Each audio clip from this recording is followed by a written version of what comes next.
Hello, Year 8, and welcome to 2021 and the continuation of World Affairs.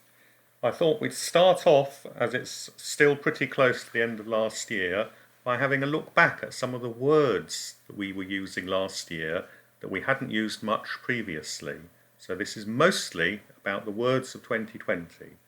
But I thought I'd start with a fantastic example of what I think is quite funny use of words from the end of last year.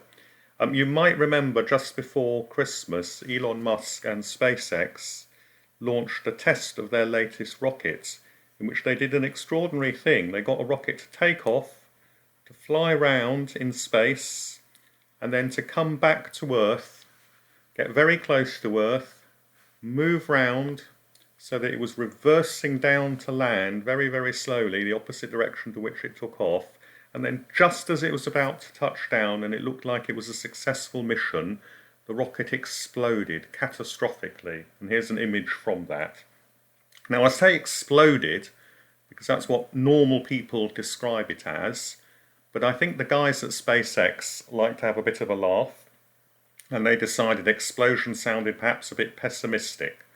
So they came up with this fantastic phrase.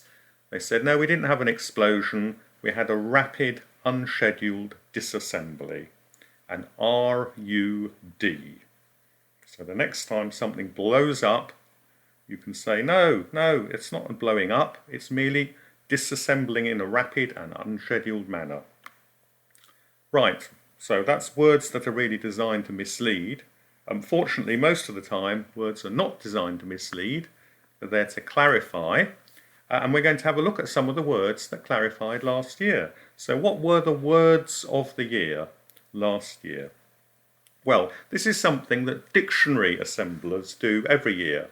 They have a good look at all the words that have come into the language, and to a lesser extent those that have dropped out, and they pick their word of the year, usually because it's one that kind of captures the spirit of the year, or maybe it's one that's shot up the usage stakes. It's been around for a long time, but suddenly it's become very popular, or because it's an unusual new word and it's quite an amusing thing to look at.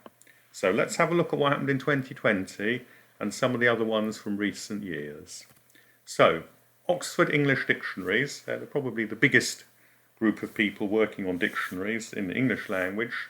They picked for their word of the year 2020 the word unprecedented.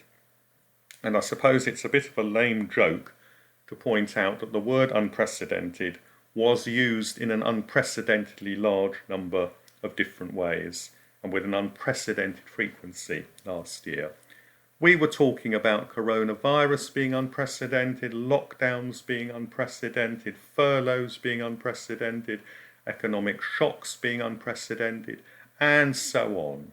Unprecedented of this, that, the other, and it seems sometimes pretty much everything. It wasn't the only word, of course, that coronavirus brought to our attention. It was quite interesting, I thought, some of the other words that cropped up and came back into use. It was a mixture of words that have been around for a long time and have either been in specialist use or just minority use, and others that seemed brand new. So the word furlough has been around for ages, mostly in the US version of English, I think, rather than English. Coronaviruses have been described by scientists for a long time, but mostly only to other scientists, not to the public. The word lockdown I've always associated with prisons. When there's a riot in a prison, and to control matters, the authorities lock all the prisoners in their cells and don't let them out. That's called a lockdown, and that's been the dominant use of the word until this year.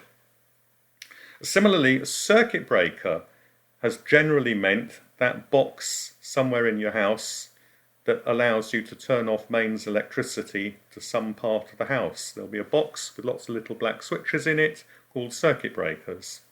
It came to mean something rather different in the terms of COVID, when the Welsh, I think, were the first really to use the term, when they had their mini lockdown and called it a circuit breaker.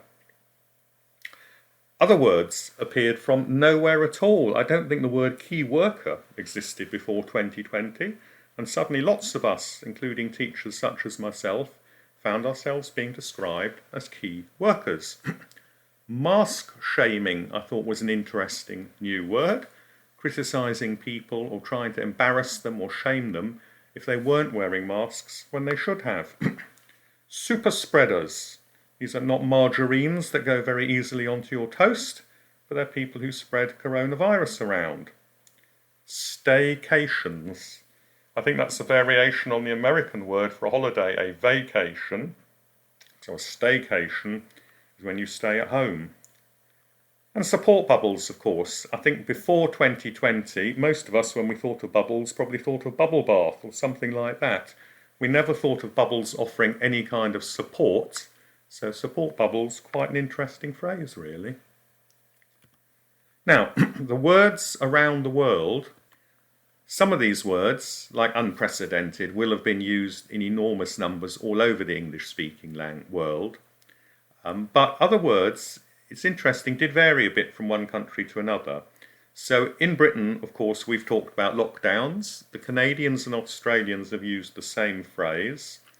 In the United States, they've been talking about shelter in place to mean stay at home. The circuit breakers only really appeared in the UK and in Singapore, and a few other phrases have cropped up in other countries. So in Malaysia, for example, they've talked about movement control orders, and in the Philippines, the phrase they use is enhanced community quarantine.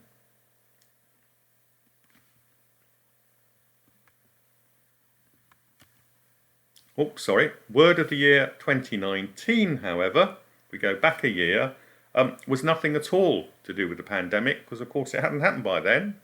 So if we go back one more year, the word there was climate emergency. Well, phrase would be more accurate. And you can see here, this is Oxford Dictionaries tracking how often in every billion words they look at, the phrase climate emergency appears. And you can see how extraordinary it was that at the beginning of 2019, the phrase climate emergency was hardly used at all. By the end of the time, it had become 20, 30 times more popular. So it had really surged in usage just over 1 year. Now, other words had shot out of nowhere to become very popular in previous years. So some of the other words of the year from the last few years: toxic, youthquake, post-truth. In 2015, Oxford Dictionaries caused a bit of a flutter when they said their word of the year wasn't actually a word, it was an emoji, and it's that particular one that they picked to sort of symbolise the transition from people communicating with words to communicating widely through texts with symbols and pictures and so on. And actually, if you look at the words of the year for the last few years, they tell quite an interesting story. Quite a lot of them are to do with technology. Some of them are to do with politics. Some of them are to do with other things. So we've mentioned the recent ones: unprecedented from the coronavirus, climate emergencies we all know about. Toxic in 2018 really referred to politicians getting more and more rude about each other and creating what people often termed a toxic culture. Youthquake in 2017 referred to the fact that young people around the world were often the people leading events and leading the news. Post-truth also referred to politics in 2016. I'll show you a cartoon to illustrate it in a minute. And the idea that sometimes people are more interested in believing things because they want to believe them rather than believing them because there's actual evidence for them. 2014, technology. That was the year really that vaping first became feasible as an alternative to smoking. 2013, technology as well, the selfie, because of the rise of the iPhone and other mobiles. But I think principally the iPhone had made selfies very, very popular in 2013. Omnishambles was an interesting word in 2012. Omni is the Latin for everything or all, and a shambles is obviously a mess. So there was a British politician called George Osborne, and he was the Chancellor. So he was He was the right-hand man to the Prime Minister, and his job was to manage Britain's finances, and he produced a budget that he then had to make a lot of changes to very quickly because it had been badly thought out. So that was nicknamed the Omnishambles budget because it was a mess in every aspect, and that label has just stuck. 2011, believe it or not, before 2011, podcasts hardly existed. And then the technology to enable them appeared, and the word shot up the English language frequency charts. Similarly, before 2010, Facebook wasn't widely used, so people weren't doing much in the way of unfriending, because that's not really something you do in the non-social world, non-social media world. So unfriend in 2010 sort of reflects the rise of Facebook. 2009, Simples, I think that came from a TV comedy show, and it was just somebody's catchphrase.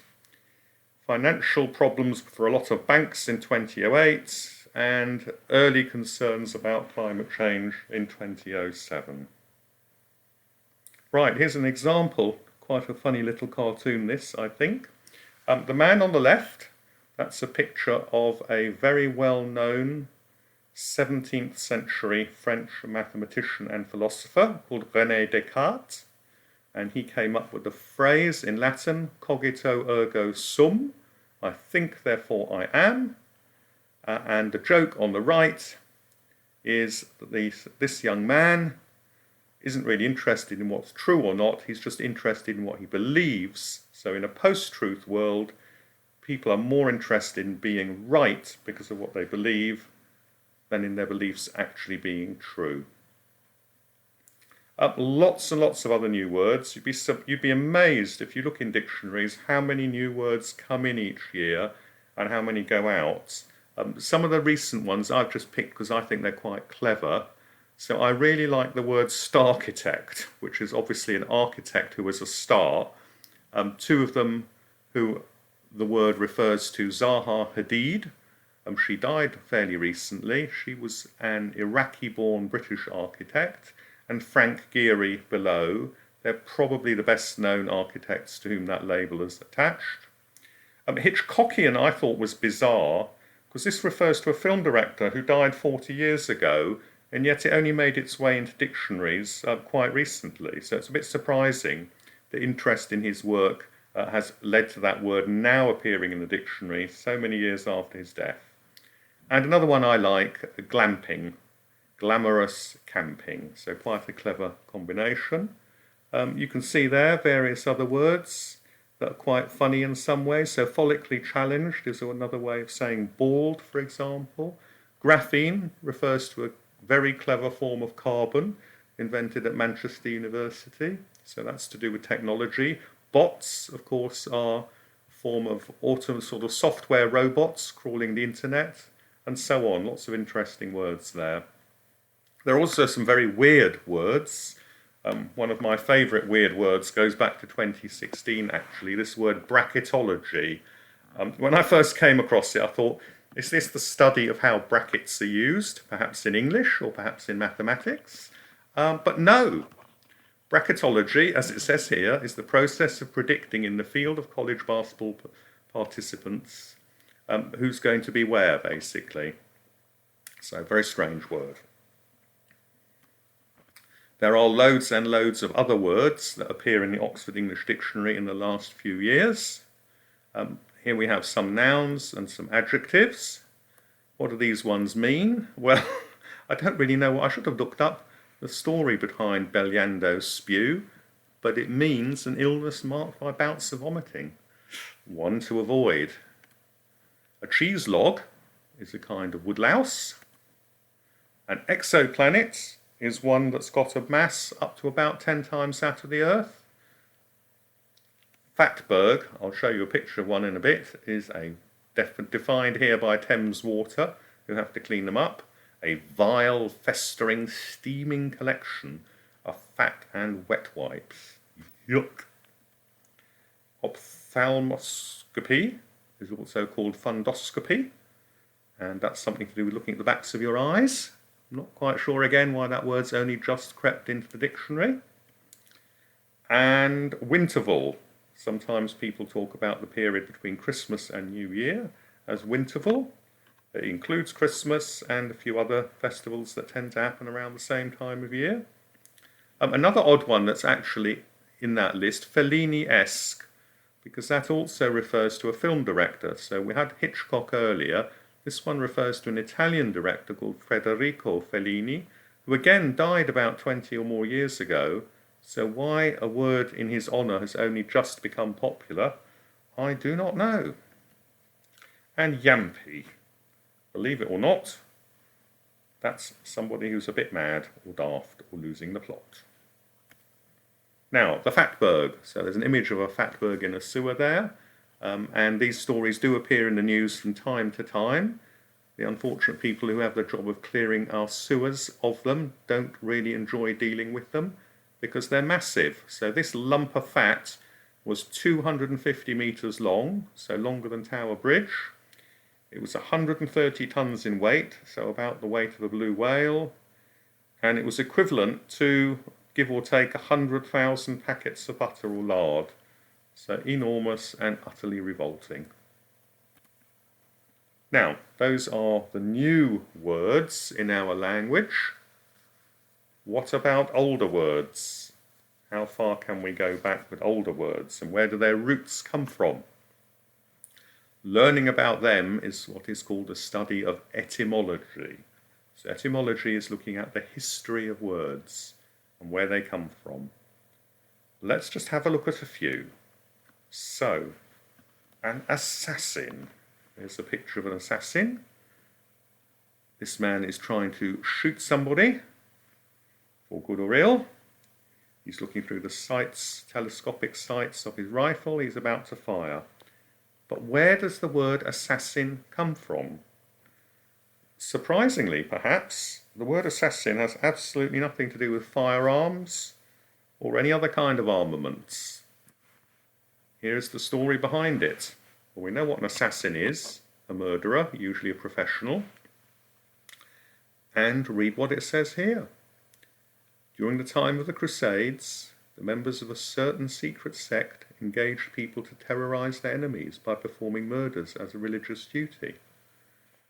These acts were carried out under the influence of hashish, and so the killers became known as hashishashin, meaning eaters or smokers of hashish. So that gradually got corrupted into the word assassin, so the h and the sh got lost, but you can see the kind of rhythm of hashish turning into assassin by Chinese whispers. What about another one? Avocados, kind of pear. Avocado pears, in fact. What's the story behind those words, or those names? Let's have a look. This is a slightly risque explanation here, but it seems that the Aztecs, the people who lived in Latin America many centuries ago, thought because the fruit resembled a testicle, they named it after that. So there we are. Surprising, but true. Quarantine. Now, we've heard a lot about quarantine in the last few months, but what's the origin of it? If you look carefully at the word, you might think, if you put on a bit of a French accent, 40, it might be something to do with a French number. And you'd be right. Here's the story. So quarantine is defined like this: a forced stoppage of travel or communication on account of malignant contagious disease or land or sea. And the history is, as you can see there, that typically in the past, if somebody had an infection and arrived at the shores or the borders of a country, they would have to be isolated for 40 days to make sure that the illness and the infection went away before they could safely mix with other people. So the French word for 40, 40, is how the word comes about. I suppose we're lucky today that we don't have to isolate for that long. It was 14 days, and we're now down to 10 days of isolation with COVID. Right, just a few others to round off. Why are elephants called jumbos? Well, it was because of this West African language where the word came from, and now we tend to associate the word jumbo with anything big. If you think about jumbo jets, for example, the 747s that ended their service life last year, they were named like that just because they were really large. What about disasters? This is a slightly easier one. Dis means bad. So disgrace, for example, is when you fall from grace. Disaster is when bad things happen. And asta means star there, so a bad star, a calamity. And the Greeks tended to think calamities, bad things happened when the stars in the sky lined up in unfavourable ways. Lunatics. Believe it or not, people once upon a time thought that madness was related to the position of the moon, that somehow the pull of the moon on people's brains affected them. So that's where lunatic comes from. Berserk, even more bizarrely, comes from the name of a tribe of Norse fighters. And something else with a geographical location, genes, come from Genoa. Genoa gene. Gene, there we go. Now, those are all modern words, or fairly modern words. If we go right back to the very, very beginning, though, what did the first words look like? Well, what did the first writing look like? The answer is the very first writing looked something like this. This is what's called a cuneiform tablet. It's a tablet of clay, and you can see it's divided into sections with different markings on it. And we believe that most of these early forms of writing were from people keeping basic accounting records. So people running stockpiles and warehouses, tracking how much corn or how many other seeds or other foodstuffs they were bringing in, letting out, selling, and so on. This one, which comes from the British Museum, actually is believed to show allocations of beer. And I think you can use a little bit of imagination perhaps to convince yourself that some of those are symbols for hops that are used to make beer, perhaps. So that's the very beginning of the written language that led to all those words that we have today and the words of the year that we have today. So that's 3,000 years ago. Let's bring ourselves right up to date to finish and pose this question. What do you think might be the word of the year in this new year that we've just entered into? So there's something to think about, and with a bit of luck, we'll all be together next week and I'll be able to get your suggestions. Thanks for listening, boys.